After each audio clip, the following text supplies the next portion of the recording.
Long ago, when the world was still full of fossil fuels like coal gas and petroleum, people consumed them without limits, and in return the earth started dying. Wars began to break out between countries fighting for control of the last remaining resources, and civilization, as we knew it, collapsed to avoid extinction. Scientists developed a limitless energy source meant to unify the world, but humanity never truly changed because people still saw each other as different. Division remained based on appearance, race, origin, and identity.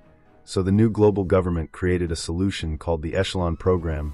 Everyone at the age of 16 would undergo mandatory transformation, their faces, bodies, and voices altered to fit one perfect symmetrical standard. No one would be different anymore, everyone would be pretty, and in this uniformity, they believed peace would finally be possible. Only the under-16s, known as the naturals, lived apart from the core cities, locked away in districts called gray zones, awaiting their day of transformation. And in Zone 17 lived a 15-year-old girl named Elira. She counted every day until her 16th birthday, when she could leave behind her uneven face, her unpolished voice, and enter the gleaming city as a flawless symmetric. Her best friend Kale had just turned 16 today, and would be transformed by morning. At night, Elira and Kale climbed a broken tower together, watching the lights of the core city pulsing beyond the giant border wall. She said, "Promise me you won't forget me when you change." Kale smiled, soft but distant. "I'll wait for you."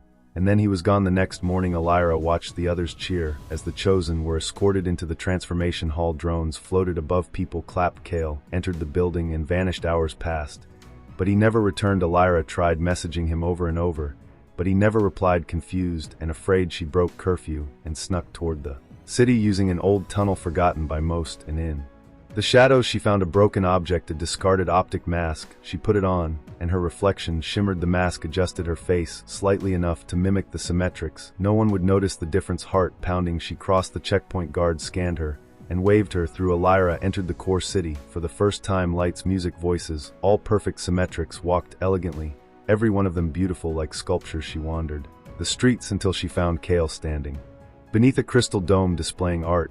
But he didn't look at her the same. His voice was calm, but hollow, his words empty. He said, "Yes, I remember you," but the warmth in his voice was gone. He talked like a stranger before Elira could react. A silent alert triggered. The city detected a biometric mismatch. Guards closed in surrounding the square, but before they could reach her, a hand pulled her into a side tunnel. A girl with sharp eyes and messy hair dragged her through a metal grate and down into the sewers. "I'm Vera," she said, "and I just saved your life." Confused and breathless, Elira followed her into a hidden outpost beneath the city. Old lights flickered and bunk beds filled the walls. They were not alone. This was a rebel group called the Echoes, people who refused to transform or escaped before the process was complete. Vera told her the truth. The transformation doesn't just change your face, it wipes your identity, your memories, your emotions. Kale was not just changed, he was erased. Elira refused to believe it. She said, "No, they just fix you, they make you beautiful." But Vera handed her a dusty book filled with pictures of humans before the Echelon, smooth or wrinkled, dark or pale, each face different, each face real. They told her about the Veil, a secret place hidden beyond the ruins, outside the reach of the government, a place where naturals lived freely without masks or transformation. They invited Elira to come, but she hesitated. She wanted to believe the system still worked. She returned to Zone 17, and a week later she received her notification. Transformation day scheduled. Her heart raced. But when she arrived at the processing center, she was stopped. An agent escorted her into a dark office, where a woman waited. Magistrate Solon, tall, stern, and cold, sat behind a glowing table.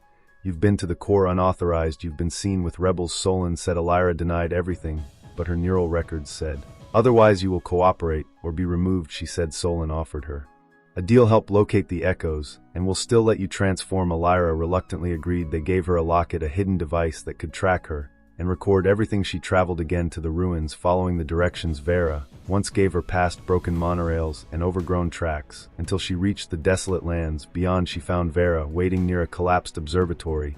"You came back," Vera said. Elira lied, "I had nowhere else to go." The Echoes accepted her again, though some, especially Riven, a skeptical boy with a sharp tongue, didn't trust her. They showed her more footage, recordings of failed transformations, some screaming, others collapsing. Some went silent forever. Elira started to question everything. What if Kale was gone, not just altered? What if the symmetrics were prisoners behind pretty masks? She still wore the locket around her neck, but her guilt grew stronger. Every day, one night by a fire, she stared at the device and threw it into the flames. The metal melted, The signal was sent. Magistrate Solon saw the beacon. Her soldiers prepared for extraction. Unaware Elira now regretted everything. The Echoes planned a mission to retrieve original DNA recovery keys from a forgotten research vault hidden beneath the core city.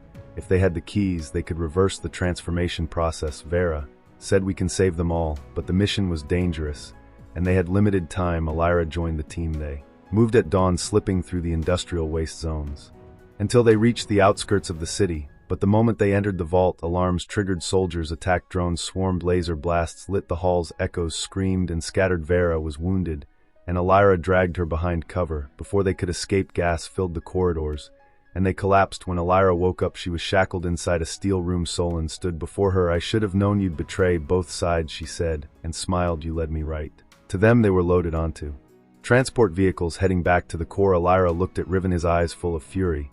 But something unexpected happened at the city gates. A rebel drone crashed into the convoy. Riven broke free, disabling a guard. He freed Elira, and together they helped Vera escape. They rushed down maintenance tunnels, the city collapsing into chaos behind them, and above them clouds finally opened, and rain fell for the first time in decades. The drought was over. The machines had failed. The sky had returned, and Elira understood something: real emotions, real nature, real people that was worth fighting for. And now she was ready, not to become pretty, but to destroy the system that erased her friend, and almost erased her too. Festival. The streets were full of lights, music, and perfect faces. But no joy. Elira saw Kale again, standing like a statue near a water fountain. He didn't recognize her. She called his name. "Nothing." Riven whispered, "Don't stop, we don't have time." They made it to the lab. But Solon was waiting. She had known Elira would return. She had planned it all. Solon said, "I want the Echoes gone, and you've delivered everything I needed." Elira tried to resist, but guards surrounded them, and Riven was knocked out. Solon walked Elira through the labs, showing her rows of transformation chairs, each with a child inside, waiting, smiling, unaware. Solon said, "This is the future. No wars, no hate, just perfection." She forced Elira into one of the empty chairs and strapped her down. She said, "You will become one of us whether you want to or not." But before the machine could activate, Mira launched an attack from outside. A stolen skydrone fired at the building. An explosion rocked the structure. Power shut down. Elira broke free, grabbed the nanoseed, and escaped through a collapsing hallway. She found Riven barely conscious and carried him out. Smoke covered the skyline as they reached a hoverbike and escaped with Mira flying low below radar. The three of them returned to a secret lab in the wilderness where Mira completed the serum. "Now we need a subject, someone who's already transformed," Elira said. She had seen her old friend Shay transformed and silent in the city. Mira said, "It's dangerous. We don't know what it'll do." Elira said, "Then I'll do it myself. Transform me first, and then inject me. If I return to normal, we'll know it works." They argued, but Elira wouldn't listen. "This is my redemption," she said. They returned to the core secretly, and Elira turned herself, and Solon smiled. Finally, the rebellion ends. Elira was transformed, made perfect, her face symmetrical, her eyes bright, her smile artificial, but inside her mind still burned.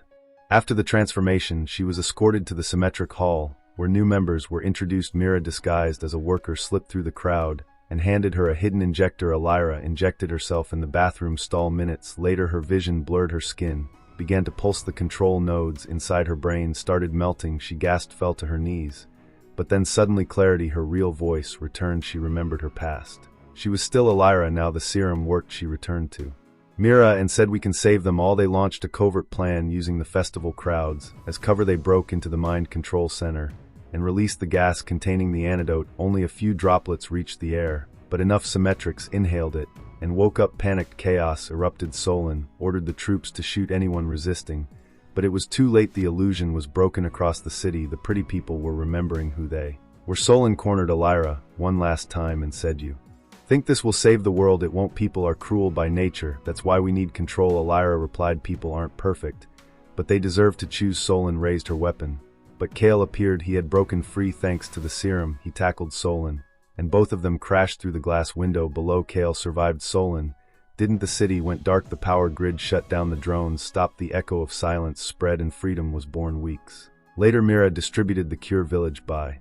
village. More symmetrics were returning to normal. The echelon program was dismantled. Elira stood beside Kale and Riven, watching the sunrise for the first time, not on a screen, not in simulation, but in real sky. People began rebuilding, not with perfection, but with truth. And as for Elira, she had once waited to become pretty, but now she only wanted to stay real and help others find their true selves again. The future was uncertain, but at least now it belonged to them.